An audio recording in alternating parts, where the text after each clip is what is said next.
Halo, perkenalkan nama saya Fuad Sabriel Safa dengan NIM 182216067. Pada kesempatan kali ini saya akan menjelaskan mengenai the nature of emotions atau sifat-sifat dari emosi. Jadi berikut adalah topik-topik yang akan disampaikan pada presentasi ini, yaitu yang pertama adalah emosi itu multidimensional, kedua emosi ini bervariasi tergantung dari valensi dan intensitas, ketiga adalah emosi datang dari dua bentuk, yaitu primary dan secondary, dan terakhir adalah meta emotions. Jadi yang pertama, emotions are multidimensional atau emosi itu, multidimensi.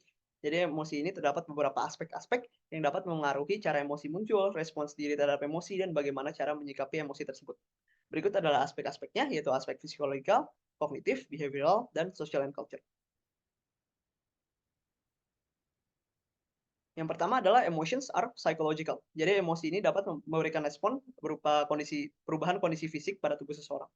Perubahan ini dapat bersifat positif ataupun negatif. Contohnya adalah positif, joy atau emosi senang akan meningkatkan dopamin sehingga membuat dada terasa hangat dan mempromosikan imunitas tubuh.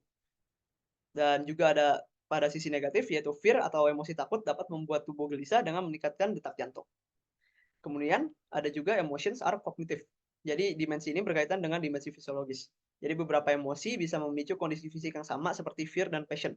Yang keduanya itu meningkatkan detak jantung, pernapasan, dan denyut nadi. Jadi, bagaimana cara kita membedakan kedua emosi ini?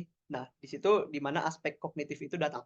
Jadi, kita menggunakan kognitif kita untuk menganalisa konteks, bagaimana konteks lingkungan sekarang, jadi kita bisa mendeduksi, emosi mana yang muncul. Jadi pada contoh di bawah adalah ada seseorang yang merasa gelisah di kelas dan dia berpikir, "Oh, apa jangan-jangan ini gara-gara saya habis berantem sama pacar saya, sehingga saya merasa gelisah sekarang." Tetapi setelah dia analisis lebih lanjut, dia sadar, "Oh iya, habis ini kan ada kuis, makanya itu saya gelisah." Dan di situ, aspek kognitif itu bekerja.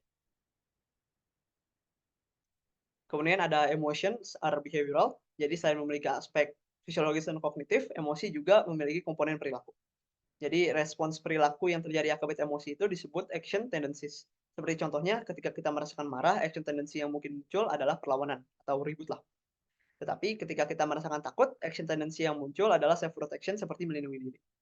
Perlu diingat juga kalau action tendencies ini dia selalu diikuti karena pada dasarnya action tendencies adalah insting primal yang datang ketika kita merasakan emosi tertentu. Jadi pada suatu kondisi misalkan kita marah kepada dosen kita, kan nggak mungkin kita tonjok muka dosen kita kan. Entar malah menimbulkan lebih banyak masalah. Oleh karena itu action tendencies ini masih bisa dikontrol, tergantung kondisi kita. Dan terakhir adalah emotions are social and culture. Jadi emosi dapat dipengaruhi oleh budaya dari lingkungan sekitar. Misalkan contohnya pada budaya Jepang, mereka sangat work centric, oleh karena itu ketika mereka mengalami stres pada bekerja, di budaya lain, stres pada pekerja ini bisa berupa marah atau misalkan sedih. Tapi di Jepang bisa berupa emosi malu atau bahkan aib.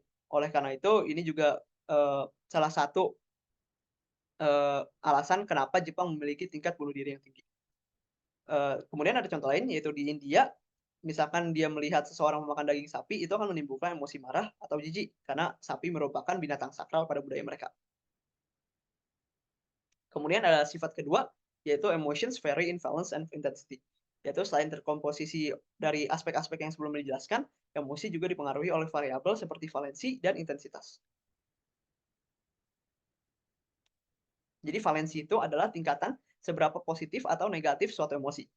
Bila emosi itu positif, misalkan contohnya adalah joy, love, gratitude, kita cenderung akan menyukai kedatangan emosi tersebut. Dan, emosi tersebut juga akan memberikan kondisi fisik yang baik, seperti merilis hormon dopamin dan oksitosin untuk meningkatkan, rasa senang kita.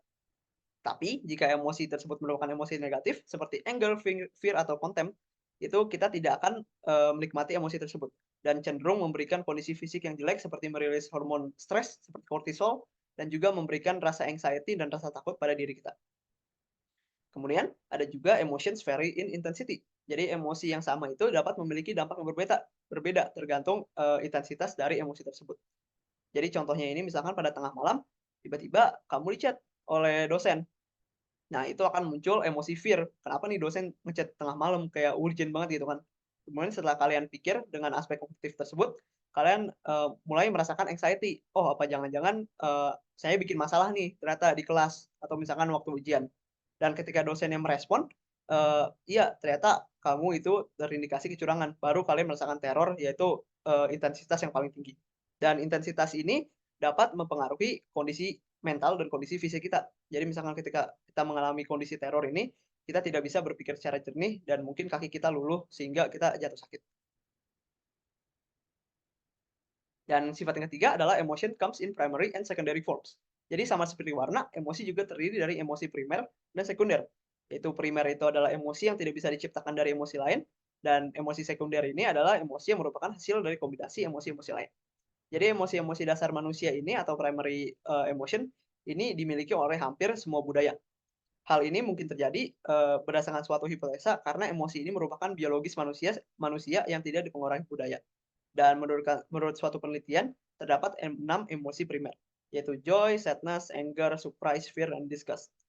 Tetapi juga terdapat beberapa emosi primer yang dianut oleh budaya-budaya lain. Misalkan pada, budaya Cina zaman dahulu, mereka mempercayai emosi remorse dan juga self love.